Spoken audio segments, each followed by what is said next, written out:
Right, hey guys, how we doing? Back another video from Grimjack, and we're doing the Bleach 1000-Year Blood War, in a nutshell. Part 2, but it's actually the second half of Season 1, I do believe. A bit confusing. Confused me. I was pleasantly surprised to see that, Part 1 was just half of Season 1, because then I was able to check out. But, at the same time, it's made me get into Bleach. I'm really enjoying Season 2, but this is going to cover the second half of Season 1. Let's get into it. Hey everyone, it's your favorite discount Soul Reaper, Grimjack. I love him. Today, we'll be exploring Part 2 of Bleach 1000-Year Blood War in a nutshell.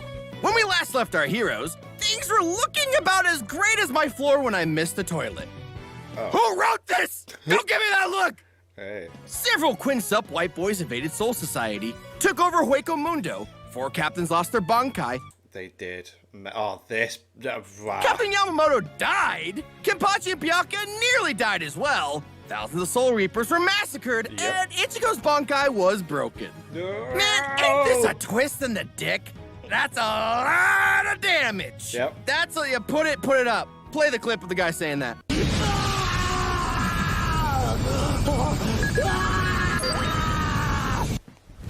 Emotional damage! Okay, that wasn't the clip, but you get the point. The party rages on with the captains mourn the loss of Yamamoto. Goddamn. The only remains being his broken Zanpakuto. No. As arguments break out between them, Sunsui puts on his big boy pants, steps up, and gives the non-dead captains a speech to remind them of their duty to protect Soul Society. Alrighty, gang. Good news, bad news. The bad news is Soul Society has been completely decimated, several captains have lost their Bankai, and thousands of our comrades are dead, including our very own Captain Commander. In what scenario is there good news that follows that? The good news, Ken say, is that I picked up ice cream sandwiches for everyone. Oh my god, that's awesome. Got one with Byakuya's name on it. Where is that old bastard? Wherever he is, I hope he shows up soon. We need his sunny disposition to build morale. Yeah, his sunny disposition. Love it. Ichigo receives news about the safety of his friends in Hueco Mundo, and also Rukia and Renji, who are in stable condition. Ichigo is praised for showing up when he did, but the compliments bounce off him as he's summoned to Mayuri's lab. He gets bad news that, like my relationship with my third wife, what the fuck? I don't even have a first wife! His Zanpakuto can't be fixed. No. Despite the numerous occasions where Zanpakutos were fixed, Mayuri explains that only a Shikai can be repaired, whereas a Bankai can never go back to its previous strength. Ichigo is devastated upon hearing this, but this could be because he also feels guilty about breaking Byakuya's Bankai hundreds of episodes ago. Of course, you could also blame Byakuya for breaking Renji's Bankai. Karma can be a real bitch. Wow, yeah, a lot of broken Bankais. Full circle. But no time to dwell on continuous devastating news. Mayuri announces the arrival of the infamous Zero Division. Boy, they sure are taking their sweet time getting... Oh, Jesus! What if they had been a few yards closer? I know people in power like to swing their dicks around, but this is nuts! This division is made up of 5 captains, who are stronger than the entire Gotei 13. Their duty is to guard the big man himself, the Soul King. We've got Spider-Woman, DJ Jazzy Vest, Uncle Phil, Space Dandy, and Big Oh, wow, it does look like Space Dandy, actually, yeah. Mama's House. So nice of you all to show up! Where the hell were you guys while we were getting our asses kicked? This mess is all your fault! First off, no it's not. Second off, we kinda forgot to check our voicemails. You have 420 missed calls. Wow. Nice. First voice 420, nice, love it. message. We need backup! There's so much blood! See? That sounds bad. Second voice message. We've been trying to reach you concerning your car's extended warranty.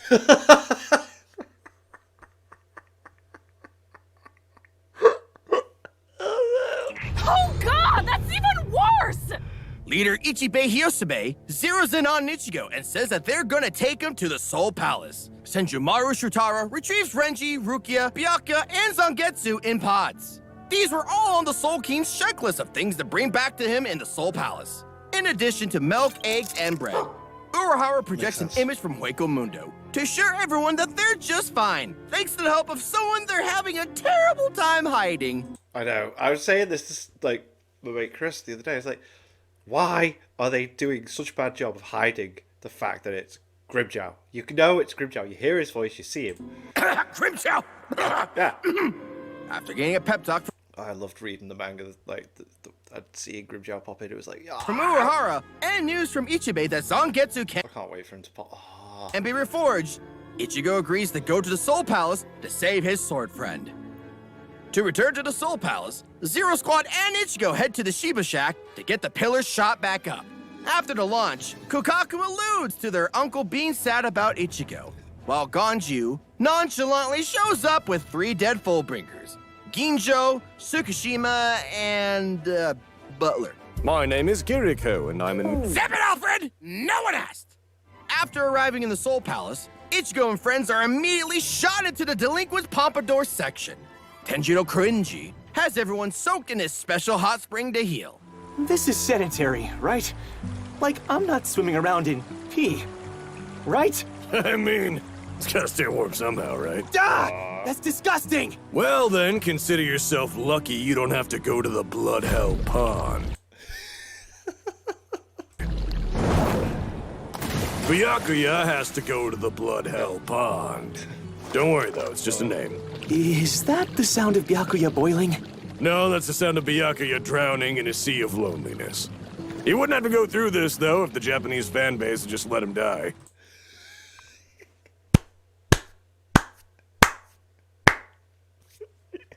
It's so true. I was saying, I'm sure I don't remember him being taken with these guys like this. In Soul Society, Sun Shui is officially named the next Captain Commander and meets up with Central 46 to discuss countermeasures. His first act as commander, teach the slaughter-happy maniac of the Gote 13 to fight better. Yay. Finally! We all saw what Kenpachi can do with just holding a sword with 2 hands. Yeah. The Quincy's will ship bricks if you can actually learn how to better wield a sword. But who does Sun Shui assign to teach Kenpachi? Captain Unohana. Yeah, what a twist. Squad's 4 healing expert? But why? What's this gentle soul gonna do to help a bloodthirsty demon like Kenpachi? She's gonna kill him over and over and over again. I take it all back. Goddamn, Unohana, you making my boy look like a Ken pussy. Please don't hurt me, murder mommy. After that butt-clenching reveal, Ichigo and Renji are healed and launch into the next section of the Gaton Palace. Kiryu Hikafune cooks food for the two to replenish and strengthen their spiritual energy. Hey, Kiryu, where's the meatloaf? We want it now! Holy shit! I know keto is good for Nice. you, but damn! Oh, then, baby. Wanna be my mama 2.0? With their bellies full, Ichigo and Renji get ready to be launched again to visit Uetsu Nimaya, the creator of the Zanpakuto. Upon their arrival, Ichigo and Renji are treated to a concert and a bevy of beautiful ladies. Uetsu trolls the trio until Mini Tomo-chan interrupts and speeds things up by tossing them down into Uetsu's love shack. Okay, what's the big idea here? You're not getting out of there until you truly understand your Zanbakuto. Don't make me give you the Buffalo Bill treatment. You must be talking about you, Renji. I'm obviously safe because I'm the protagonist. I love it. And I'm therefore the special boy. Dude, what are you talking about? Chad's the main character. It truly understands its Zanbakuto, or else it gets sent home again. We may have to establish P-corners soon. Chad's the main character. Get him, Asauchi! Asakuchi, what now? Now it's time for the Battle of Kenpachis. Live from the bottom floor of Mukin, Soul Society's rowdiest prison. Round 1 starts with death. He's dead. Yeah, she just annihilates him over and over. Oh, no, he's back up. He's dead again. How long are they planning to keep this up? Oh, God, humanity! Make it stop! Stop it! Stop it, Unohana, mama, dama. People always ask me, Unohana, aren't you tired of being nice? Don't you want to go apeshit? And I just smile and laugh, because they have no idea just how apeshit I went. For like 1,000 years.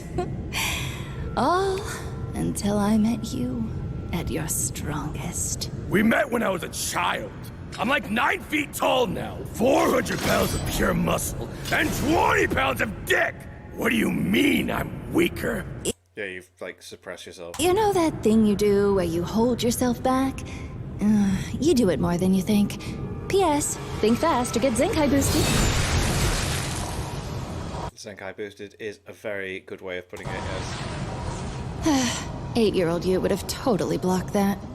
We get to see flashbacks of the first time these two met. Young Zaraki being the first one to ever wound and even surpass Unohana. It was also the first time Zaraki enjoyed a fight. But when he realized he was transcending Unohana, he subconsciously put limits on himself to enjoy the battle longer. Unohana's goal is to release Kenpachi from those subconscious shackles by killing and reviving him over and over and over. No, you get the picture, for a long time, forcing Kenpachi to get stronger to survive. The fight reaches its climax when Unohana uses her Bankai, Minazuki, pushing Kenpachi to unlock his full power to defeat Unohana. Kenpachi laments her upcoming death, but this pain is rewarded with his Zanpakuto's first words. You fought well, Zaraki Kenpachi. Who's there? You sound like any of the other voices in my head. Fear not. I've been by your side from the start. Always with you. Always? You even mean during?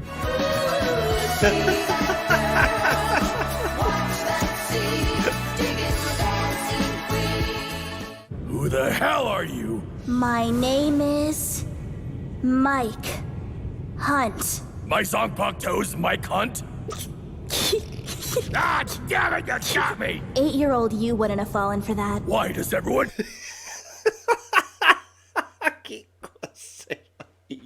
Keep saying that! Time to check it. Just funny as well. At work today, we have headsets at times, and someone actually fell for the D's nuts joke. On our boys in the soul. They were talking about football. They were talking about bloody what's it called, fantasy football, and then we got D's.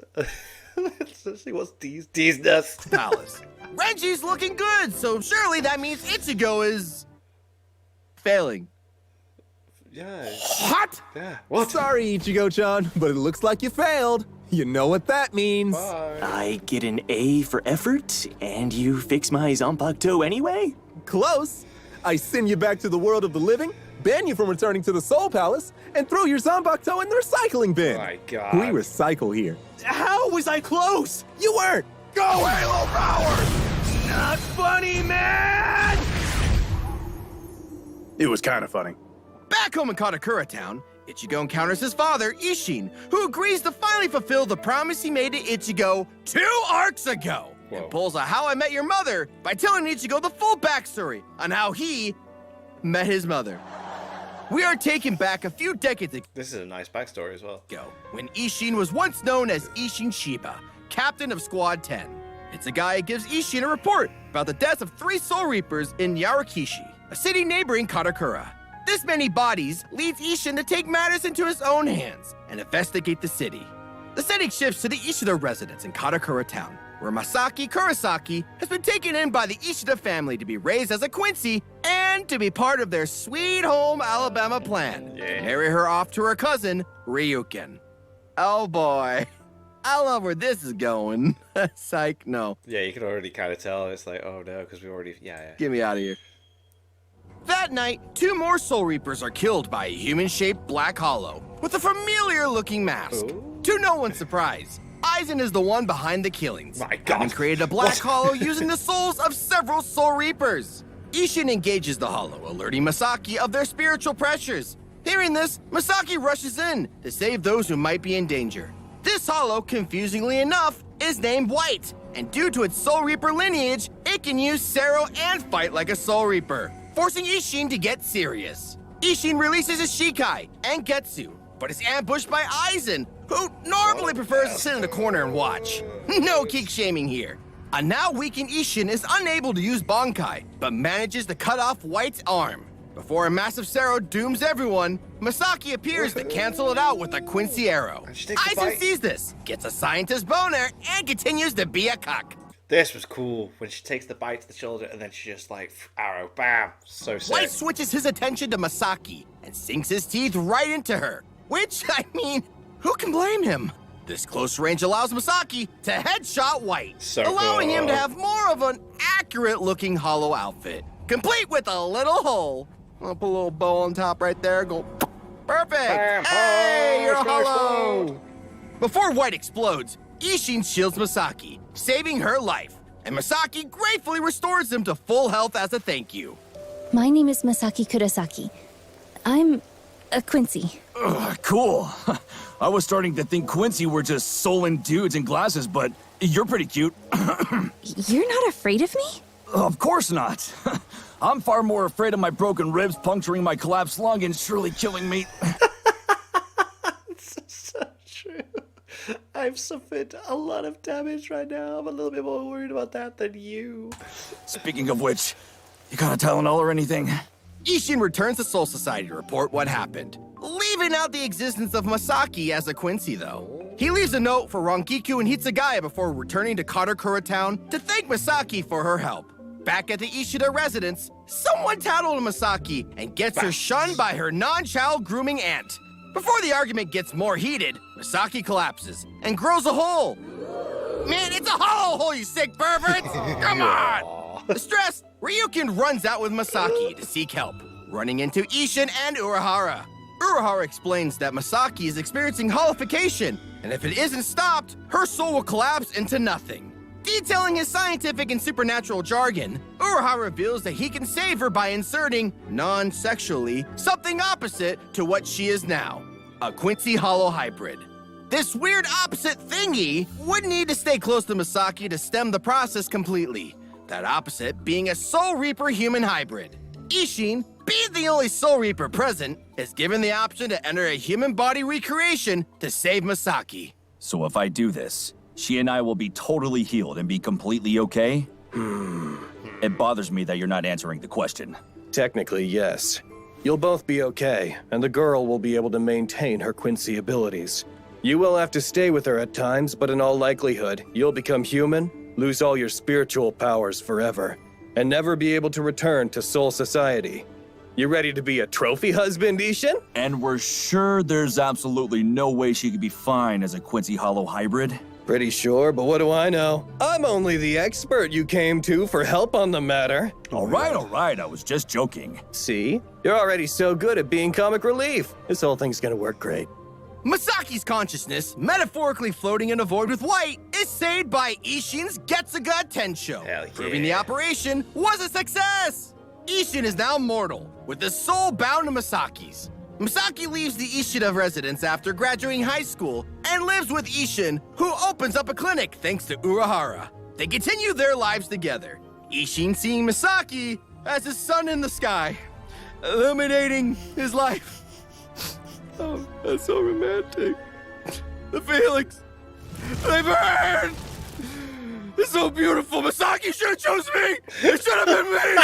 If only I didn't have this mask that looks like a hollow mask. Ah!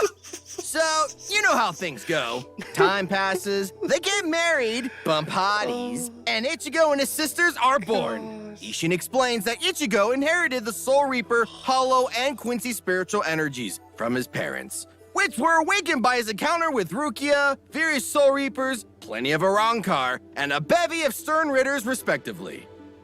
But not Ishida for some reason. Ichigo tied a sword to that guy's head, and that wasn't enough to awaken anything? If this wasn't earth-shattering enough for Ichigo, Ishin has one last truth bomb to lay on Ichigo. The truth of his mother's death. To put it bluntly, Masaki wasn't supposed to have died the day she protected Ichigo from the hollow known as the Grand Fisher. Masaki lost her powers at the worst possible moment. Possibly for, some cruel prank. And was... I don't want to say it. Why? Why'd you have to die? On that day, Yuha performed Ashvalin, which helped him regain his strength through the stealing of the power of all Quincy he deemed as impure. So Masaki was killed by Grand Fisher due to being powerless, as well as being a victim of poor timing. Allow Professor Grimmy to explain. Yuha is the father of all Quincy. When a Quincy's born, they automatically receive a portion of his power. The power that is lent cultivates, growing bigger and more powerful. And like a predatory student loan corporation, Yuha can cash in on that loan and take the power back with interest, crippling the recipient. Well, thanks, Professor Grimmy. That made me sad. Ichigo comes to understand who he is and renews his resolve. Now, if he could just grab a ride back to the Soul Palace. Oh, there we go. Ichigo is thrown back into the Asachi pit to retake the challenge. This time, the Asachi all bow down to Ichigo. And one turns into Ichigo's inner hollow. Everyone is trying to boost their powers for the Quincy War, with highlights of Hitsugaya sharpening his swordsmanship, Shuei Hisagi Bankai training, Soifong channeling her inner Bruce Lee, Mayuri conducting unknown experiments, something sexual most likely, and Komomura meeting his ancestor. Yeah, so a cool. giant scruffy doggo! Oh, look at that, he looks old. Is he gonna die? Sajin! My less than great-grandson! What has brought you back after abandoning your clan, hiding your shame and becoming a Soul Reaper? I want you to train me, so I can avenge my fallen comrades. What makes you think you can come crawling back demanding such things? It is something a good boy would do. You dare question my goodness? I am the goodest doggo! You dare defy my status? Oetsu takes Ichigo and his Asachi to an underground waterfall pool through a slide. Woo! Who doesn't love a good water slide? Yeah. The underground pool is the location of Oetsu's forge, where he crafts Zanpakuto.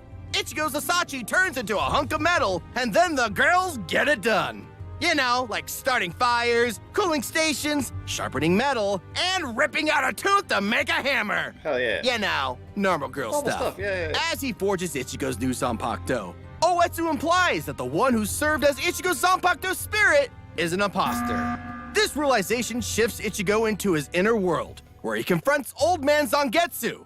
The old man comes clean and admits he isn't the real Zangetsu, but instead a representation of Ichigo's Quincy powers, in the form of Yuha from 1,000 years ago. Turns out the old man could have done a bit more to help our boy Ichigo, as the one who constantly saved him during battle wasn't the old man, but Ichigo's inner hollow. The alleged Zangetsu admits to limiting Ichigo's potential to prevent him from becoming a Soul Reaper. Yeah, which is Dick mad. I move, love Tuha. Thankfully, the old man's heart grew 3 sizes after watching Ichigo overcome obstacle after obstacle. Before fading away, the old man shows Ichigo the true form of Zangetsu and releases Ichigo's true power. And cue the music. So baby,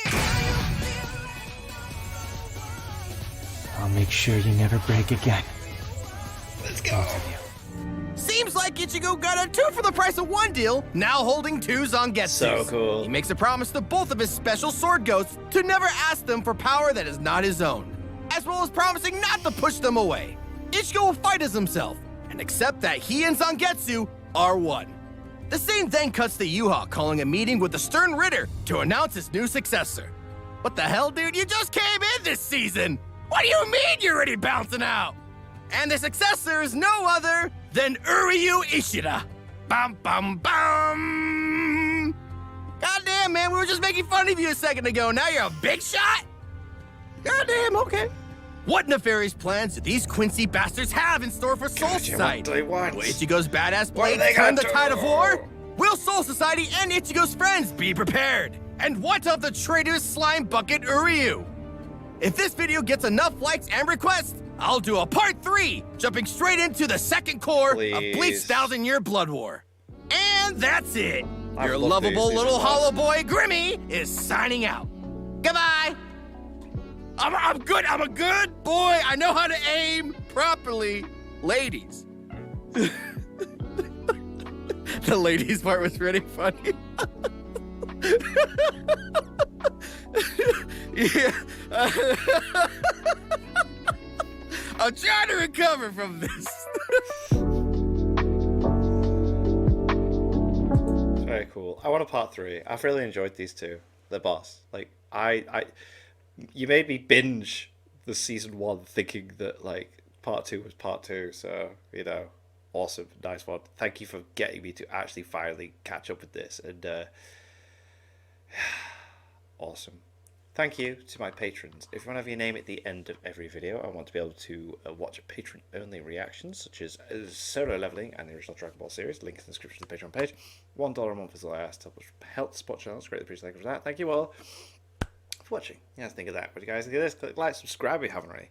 Leave comments down below. Let me know what I should watch and discuss in future videos. I'll see you guys, all you guys, next time.